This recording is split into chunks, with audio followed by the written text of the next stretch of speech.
Hello, my beautiful friends. Today is a beautiful, blazing hot pit of Satan's belly Friday, and I wasn't planning on filming today, but I felt really inspired to talk about this subject, and I'm all about that flow right now, just doing it when I feel like doing it and making it happen.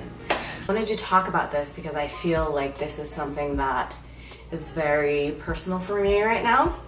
So if you haven't been following me on Instagram, you should. I'll put my Instagram name on the screen. It's Alexandria the Great __. And I was doing the Sensual Selfie Challenge with Evian Whitney. And it was seriously amazing, and it has blown my mind on so many levels and in relation to so many different things, but especially, of course, in terms of the way that I view my body and stuff. And I have made videos about me getting back into working out, which I need to do an update about that. I actually worked out today for the first time in like a long time, other than like yoga. And it was very difficult, but I feel good. And yeah, but it's the week before my period, and I feel like a sack of potatoes, so that's fun. And I just feel like really bloated and like heavy, and like I've been so tired, and I just haven't felt like really moving my body vigorously. When I feel like this, a lot of times the thoughts of like body dysmorphia start coming up. Not every time, not like every month consistently, but when I am feeling this way, it does seem to trigger that reaction. So I wanted to share with you guys the things that I do to kind of like deal with the whole body dysmorphia thing. And if you don't know what that is, I will put a definition down below, but basically it's when you look at yourself in the mirror and you don't actually necessarily see what is in front of you. You don't see the reality of what is actually there, what your body actually looks like. And I've dealt with this for a very long time. And it like comes in waves. There's sometimes like this morning I was seeing myself in a very realistic way, a very positive way, and then later on today I wasn't. It like shifted. The first thing that I have is to wear clothes that fit you.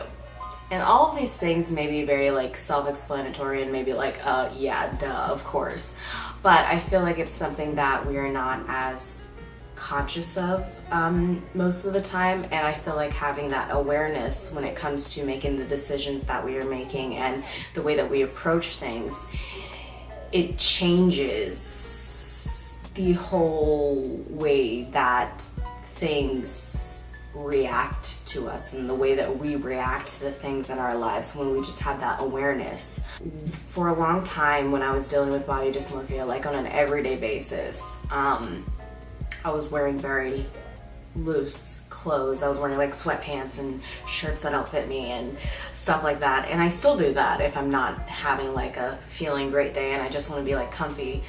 But I find that I have chosen a few things in my wardrobe, like this dress for instance, that is very like loose and flowy and that I can just like breathe in and my body doesn't feel like constricted.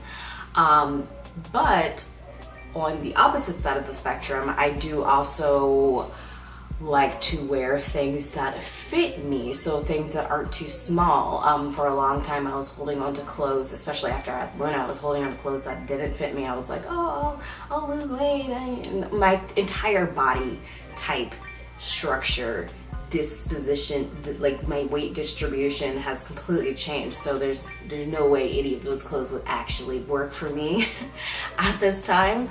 And I feel like it's just not good for you mentally to be holding on to that stuff.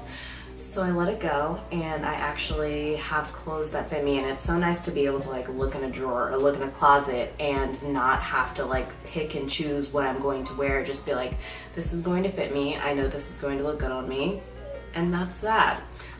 So having things that look flattering on you, that you feel good in, especially stuff when it comes to like color. I find personally, if I'm not, I just kind of like go with intuitively what I want to wear, and I go with whatever color is like calling me and inspiring me, and the majority of the time that's yellow. I have a lot of yellow stuff. It makes me very happy and puts me in like a really good mood, but if you don't know anything about color therapy, you can definitely look into that, and things that really help you like open up your different chakras. Like I know blue opens up the throat chakra if you want to be more vocal in your life. I think red is either the sacral or the root chakra. I'm not sure. I don't know everything about it, but that's definitely something interesting to look at if you want to, because it definitely does affect your mindset and your mood and the way that you view yourself. So just be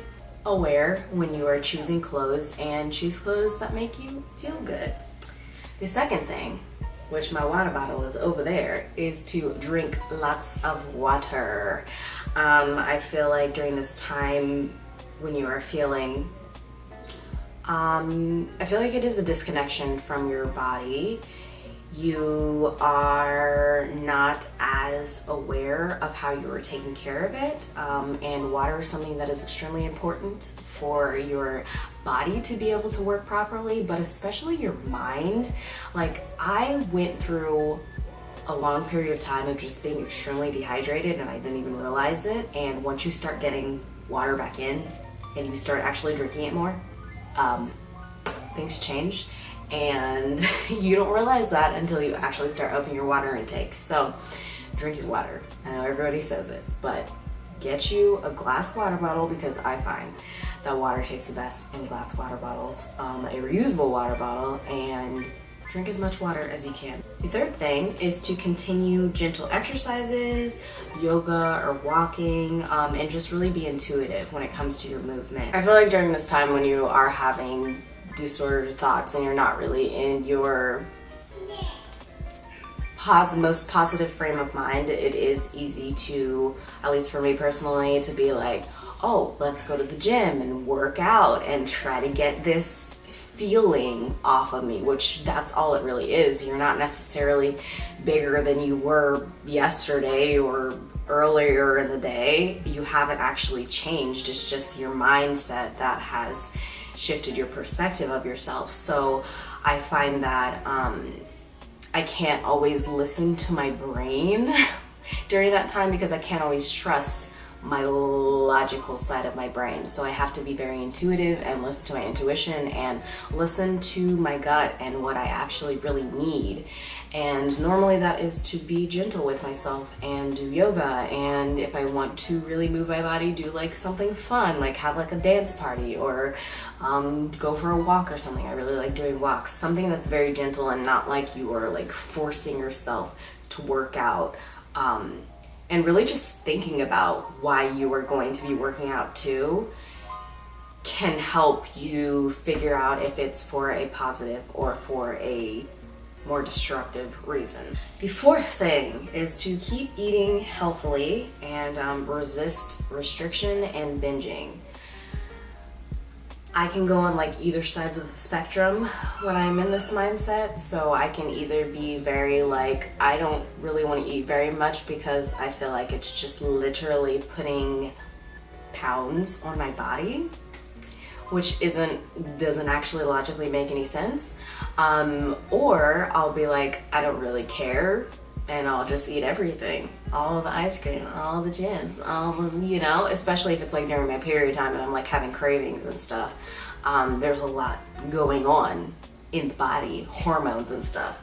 So I, again, am just very intuitive and honestly just kind of keep doing what I've been doing, what I normally do when it comes to my diet and the way that I'm eating, which is whole foods, plant-based. I try to keep things as clean as possible, as simple as possible, not go too crazy or anything, because usually I'm not very inspired when it comes to like cooking. The fifth thing is to get lots of sleep, which is hard when you are a mom, or if you just don't really like sleeping, you find that it's like a waste of time. I've been on like I really like sleep. I really enjoy sleeping. I enjoy taking naps. I find a lot of value in sleep and napping, but there are definitely times where I stay up later than I should. And I see that a lot in my mindset and the way that I process things and the way that I view myself and the way that I react to things around me. And yeah. My child is screaming. I'm a much better human being and a much better mom and a much better wife and a much better just person when I am well rested and I actually sleep. So the next thing is to reach into your bag of self-care tools, which I might make a video of like my self-care tools. But basically what I mean by this is the things that you can fall back on when you are not feeling great that will make you feel better. So for me, that's Epsom salt baths, reading, watching K-dramas and anime and Japanese shows, going out and being in nature.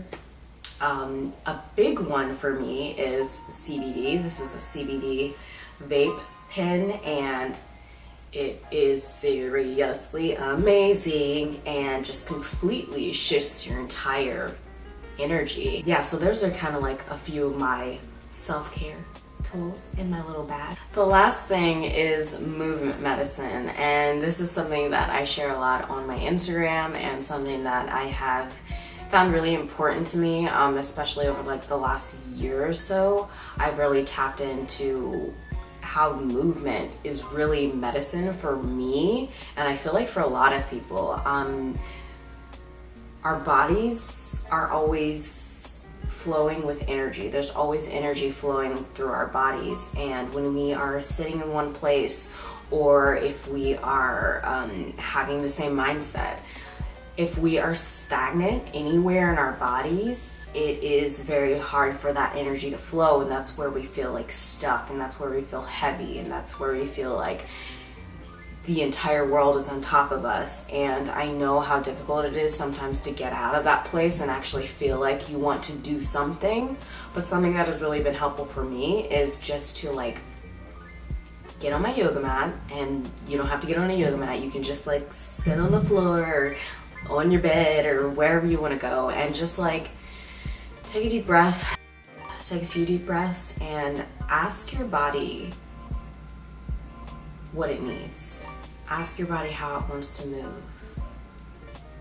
And this is something that I really learned a lot more about when I did a women's retreat over one of the weekends in August, and we talked about like movement medicine and how important it is to move our bodies and just like moving however we want to, not having a set strict amount of like rules, or like you have to have a routine, or you have to do a yoga flow, or like you have to do a workout in the gym or something. Like, no, you can just move however the hell you want, whether that's like crawling on the ground like a cat, or like jumping up and down everywhere, just like, or twerking, you know. Like for me personally, when I have like very stagnant energy, I feel like twerking really helps get it out. So a lot of times I'll just be twerking, just like giving your body what it needs. Again, being very intuitive and being in tune with yourself and listening to yourself and not ignoring the voice that is telling you what you need, and learning to differentiate the sound of your disordered eating or your disordered thinking when it comes to your body or food or whatever. Learning to differentiate that from your true inner voice and being able to flow and feel the flow. And a lot of times after Chris and Luna go to sleep, if I'm feeling a lot of, especially like before my period, I feel a lot of energy. There's a lot of energies, and I'm empathic, so I'm like taking on everybody else's energies, and I just feel very heavy. I feel like the entire weight of the world is on top of me, and being able to just like shake it out and like move however I want to with headphones on, it's just like, it's so great. I find that headphones are very, very important in this whole process. So that is it. That is all that I wanted to share. I really hope this video isn't like 1,000 years long. I swear I need to learn how to not talk so much in a video. but also that's not a bad thing, because I like listening to people talk, so people like listening to me talk. Anyway, I'm going to go now. My family beckons me, and also I'm hungry. So I will see you guys in the next video. I love you so much, and take care of yourself. You're so worth it. And I'll see you guys later. I love you.